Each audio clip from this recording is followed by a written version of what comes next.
నుంచి మాణిక్యాలను తీయాలనే ఒక సంకల్పంతో క్రీడల మీద ఆసక్తి కల్పించడానికి గద్దె రామ్మోహన్ రావు గారు ఈ ప్రాంతంలో 2 కోట్ల రూపాయలతో ఇండోర్ స్టేడియం తయారు చేయడం జరిగింది.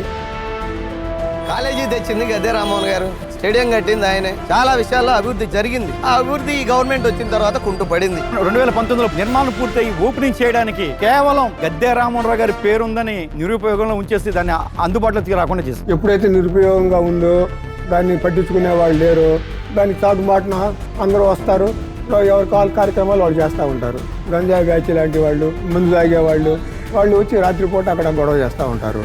గేటు ఉన్నా కూడాను ఒక్కోసారి పక్క గోడలు దూకి వస్తూ ఉంటారు.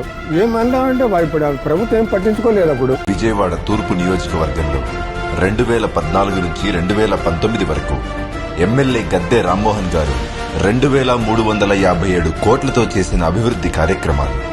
అభివృద్ధిని కొనసాగిద్దాం, మన గద్దె రామ్మోహన్ గారినే గెలిపించుకుందాం, సైకిల్ గుర్తుకే ఓటేద్దాం.